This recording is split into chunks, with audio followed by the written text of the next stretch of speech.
How are you? Thursday, January the 16th, 2025. A recap of Nap Lajoie's 21-year career. 2,480 games. I wish he had played 3,000 because he was on a pace. He was averaging about 1.31 hits per game played. Excuse me. He was on a pace to close to 3,900, maybe 4,000 hits in his career if he had played 3,000 games. But he only played 2,480, and he had 9,590 at-bats. He had 1,504 runs scored. That could have been higher. He only had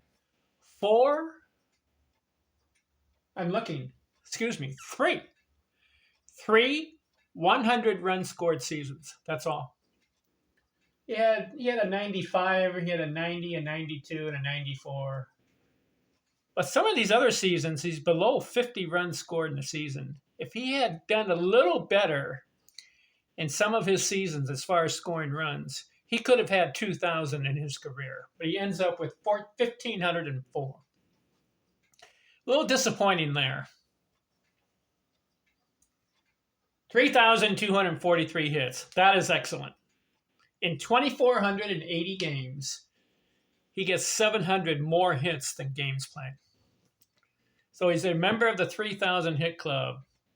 I believe if Nap Lajoie had played 3,000 games, he would have ended up with about 38, 39, possibly 4,000 hits.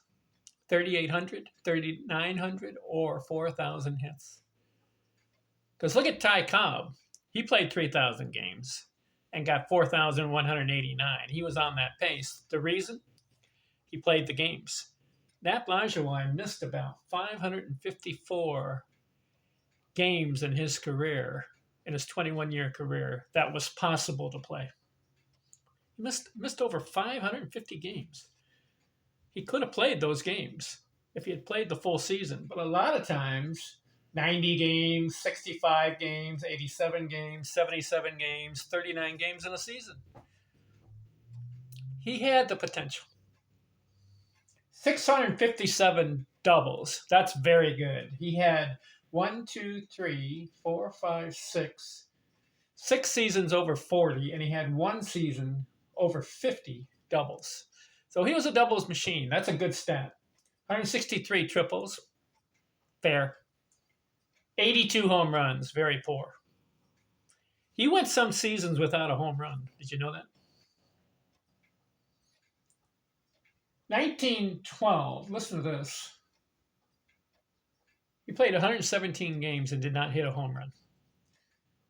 And then in 1914, he played 121 games and did not hit a home run. That is weird.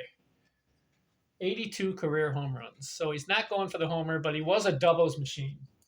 1,599 RBIs career. 4 seasons over 100. Again, that's a stat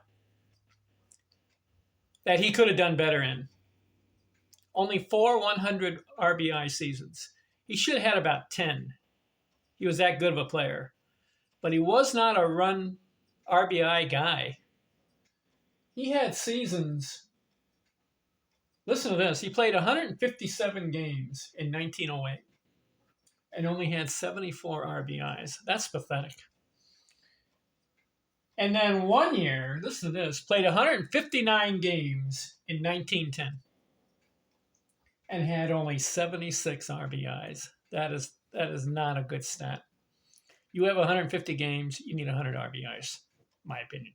Did you know that Lou Gehrig had 13 100 RBI seasons?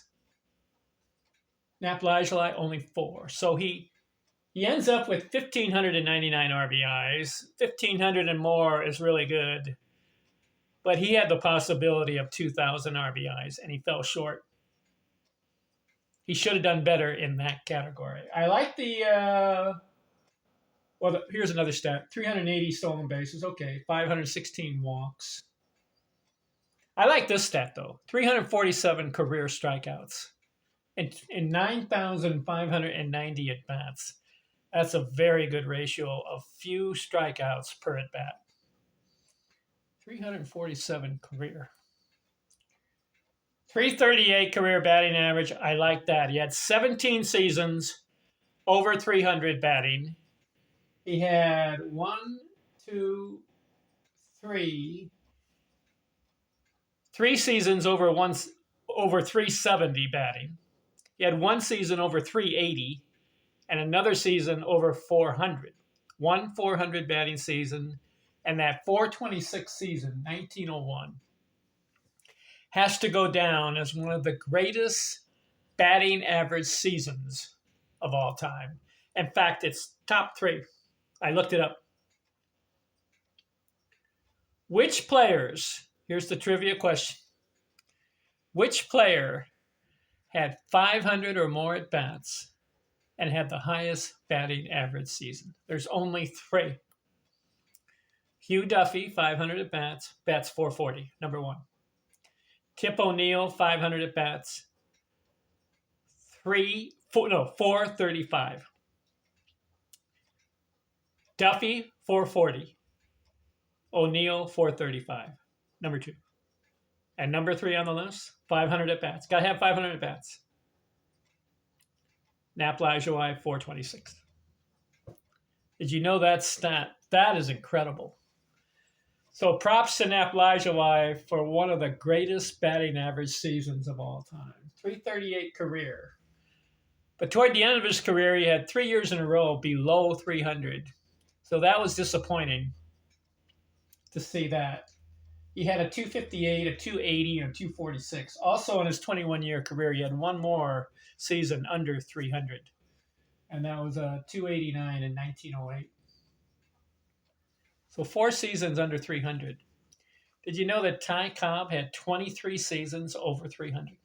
1 season only under 300. Tony Gwynn had 19 seasons over 300. 1 season under 300. And Ted Williams had 18 300 batting seasons, but he had 1 under 300. Lajoie, 4 under 300. 380 on base, should have been better. 466 slugging, he's not a slugger.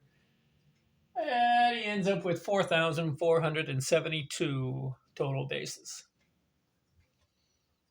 So how can we evaluate Nap Lajoie's career? I say above average. I would say excellent in certain areas, poor and medium in other areas. I say excellent in the batting average career and having like those 370 seasons and a 380 season and a 400 season. That was excellent. That's super. So the career average, 338, very good. So I'll rate that high. His runs scored should have been better. His RBI production should have been better. His home run production should have been better. As far as ranking him among the greatest hitters of all time, not the greatest players of all time, that's different. To be the greatest player of all time, you need to be excellent across all the stats. Nap Lajoie didn't have excellency in all the stats, just a few of the stats. But as far as hitting, we can rank him. As far as his hitting ability, that 426 season was remarkable, but he only did it once as far as that high, 426. He did have a 383. He had a couple of 370s, 3 of them. 378 twice, and he had a 376.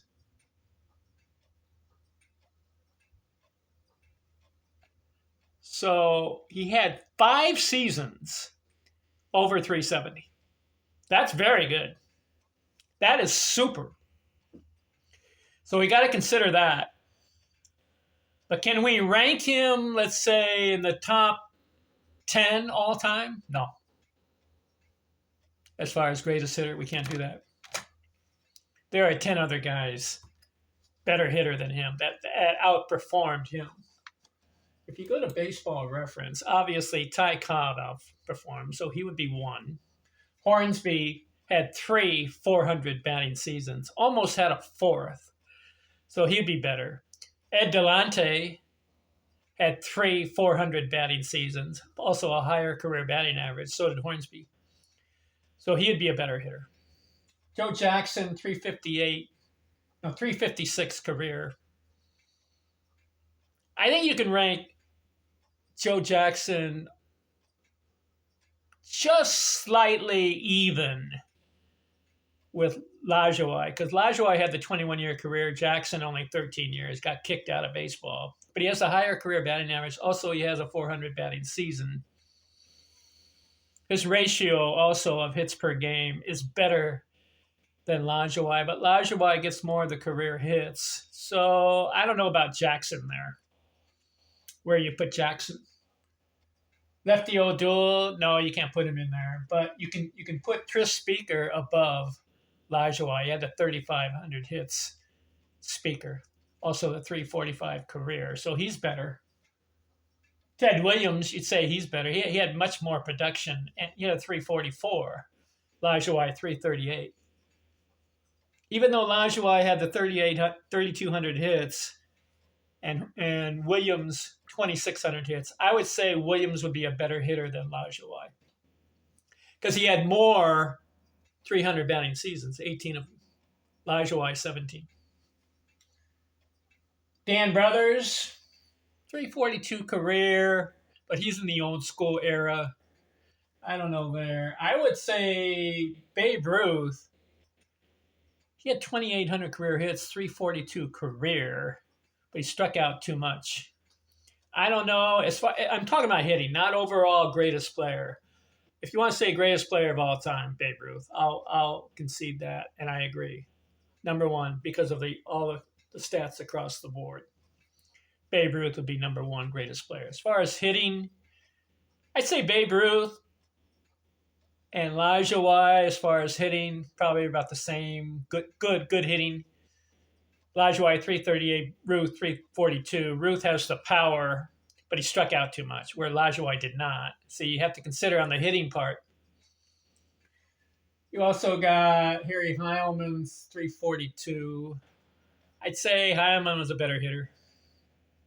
Willie Keeler, I'd say he's a better hitter. He had 2,900 hits career. Bill Terry, he's at 341. And Lou Gehrig, I say they're better hitters. They produced more. Sisler, I'd say George Sisler a better hitter than Lajoie. Burkett, yes. Gwynn, yes.